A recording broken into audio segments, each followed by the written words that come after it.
हरे कृष्णा।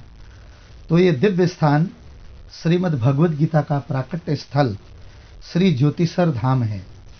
यहाँ पर परम भगवान श्री कृष्ण ने अपने प्रिय भक्त व सखा अर्जुन को बहुत ही गुह्य और दिव्य ज्ञान दिया।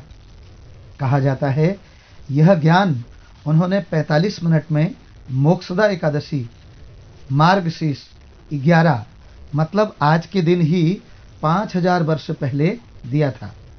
वैसे तो यह दिव्य ज्ञान हमेशा ही रहता है, क्योंकि यह गीता का अमर ज्ञान कभी नष्ट नहीं होता। आज भी परम भगवान श्री कृष्ण कहीं ना कहीं किसी ना किसी ब्रह्मांड में ये दिव्य ज्ञान दे रहे होंगे, लेकिन भगवान कह रहे हैं कि यह दिव्य ज्ञान, यह अमर योग विद्या का उपदेश मैंने सूर्यदेव को, यानी कि भगवद गीता में भगवान चौथे अध्याय के प्रथम स्कंद प्रथम श्लोक में कह रहे हैं।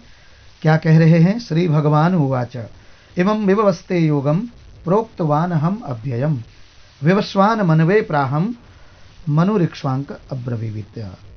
भगवान ने कहा कि मैंने इस अमर योग विद्या का उपदेश सूर्यदेव विवस्वान को वास्तव में अनुमान से लगभग 12 करोड़ 4 लाख वर्ष पहले ये भगवद गीता कही गई। तो उन्होंने फिर विवस्वान जी ने मनुष्यों के पिता मनु को उपदेश दिया और मनु ने इसका उपदेश इक्ष्वाकु को दिया। तो इस प्रकार से आगे भगवान कहते हैं कि यह परम विज्ञान गुरु परंपरा द्वारा एवं परंपरा प्राप्तम इमं राज ऋषयो विदुः सकालेन महता योगो नष्ट परंतपः। तो यह परम विज्ञान गुरु परंपरा द्वारा प्राप्त किया गया और राज ऋषियों ने इसे इसी विधि से समझा, किंतु कालक्रम में यह परंपरा छिन्न हो गई। अतः यह विज्ञान यथारूप में लुप्त हो गया लगता था, लेकिन भगवान कह रहे हैं कि स एवायम मया तेध्य योग प्रोक्तः पुरातनः भक्तो असि में सखा चेति रहस्यम ही एतद उत्तमम। कि हे अर्जुन, आज मेरे द्वारा वही यह प्राचीन योग, यानी क्योंकि तुम्हारा मेरे संग संबंध है, तो यह विज्ञान मैं तुमसे कह रहा हूं, क्योंकि तुम मेरे भक्त तथा मित्र हो और तुम मेरे से ईर्ष्या नहीं करते हैं, अतः तुम इस विज्ञान के दिव्य रहस्य को समझ सकते हो। तो यहाँ पर उपदेश में जो है धृतराष्ट्र द्वारा 1 श्लोक और संजय द्वारा 41 श्लोक और अर्जुन द्वारा 84 श्लोक प्रश्न में पूछे गए और उसके उत्तर में भगवान ने 574 श्लोकों पर परम भगवान श्री कृष्ण द्वारा ये उपदेश के रूप में यह भगवद गीता भगवान के द्वारा गाया हुआ वह गीत है जो कि आज तक प्रसिद्ध है और अर्जुन के माध्यम से पूरी मानवता के शोक और संशय का नाश के लिए वास्तव में ये बोली गई।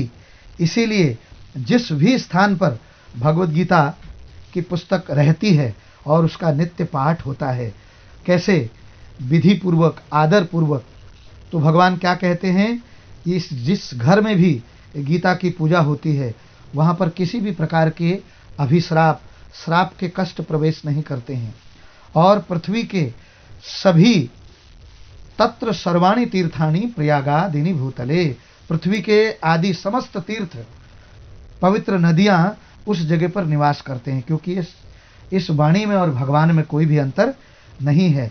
तो आप सोचिए ये भगवद गीता नाम ही क्यों पड़ा इसका, तो क्योंकि यह संवाद भगवान श्री कृष्ण के द्वारा अर्जुन को उद्देश्य रखकर इसी धर्म क्षेत्र कुरुक्षेत्र में गाया गया और इसीलिए इसका जो समावेश है वो महाभारत में भीष्म पर्व में 25वें अध्याय से 42वें अध्याय तक किया गया है भीष्म पर्व में। तो इस प्रकार से वैसे तो बहुत बहुत भिन्न भिन्न गीता के नाम से भी प्रचलित है, उद्धव गीता, अनुगीता, अष्टावक्र गीता, कपिल गीता, लेकिन इन सब में श्रीमद् भगवद गीता सबसे अधिक प्रसिद्ध है। क्यों? क्योंकि इसमें सभी उपनिषदों तथा वेदांत दर्शन का सार दिया गया है और यह वैष्णव ग्रंथ श्रीमद् भागवत की पूर्व भूमिका मानी गई है। इसलिए भगवान कहते हैं इस भगवद गीता में और मुझ में कोई भी अंतर नहीं है, क्योंकि हे अर्जुन, पहले 5 अध्याय मेरे मुख जानो और आगे के 10 अध्याय मेरी भुजाएं जानो, 16वां अध्याय मेरा उदर जानो और 17वां और 18वां अध्याय मेरे 2 चरण कमल जानो। तो ये गीता का जो है ये दिव्य स्थान काल ये सब, यानी कि इतवार के दिन ही भगवान ने 45 मिनट में मार्गशीर्ष आज के दिन ही जो है भगवद गीता को सुनाया था। और गीता के विभाग भी किए गए, 3 विभाग आचार्यों ने, इसके 3 विभाग, 1 से 6 तक कर्मयोग, 7 से 12 तक भक्ति योग और 13 से 18 तक ज्ञान योग। तो इस प्रकार से ये जो है भगवद गीता, और इस भगवद गीता में 5 विषय भी हैं, ईश्वर, जीव, प्रकृति, काल और कर्म। तो ईश्वर, जीव, प्रकृति और काल जो है शाश्वत है, और कर्म जो है वो क्या है, वो उसको बदला जा सकता है, इसलिए वो शाश्वत नहीं है। ठीक है ना।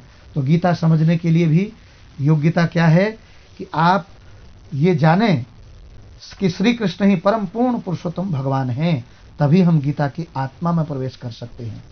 ठीक है कि नहीं। तो इस प्रकार से भगवान से संबंध में रख करके तब आप भगवान को समझते हैं। और गीता का वास्तव में परिणाम क्या है हमने पढ़ी है, उसकी पहचान क्या है।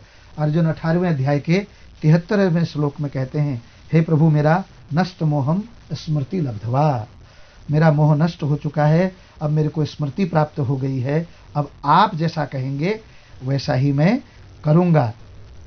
तो ठीक है कि नहीं। इसके बाद अर्जुन ने श्री कृष्ण की शरणागति ग्रहण की। तो इसी प्रकार गीता समझने का असली अर्थ है कि जब हम भी मोह और संशयों से हट करके क्या करें, भगवान की प्रेमा भक्ति में संलग्न होएं। तो इसलिए आज के दिन हमें भगवान से प्रार्थना करनी चाहिए कि ये भगवद गीता हमारे हृदय में, हमारी बुद्धि में, मन में भी प्रकट होए।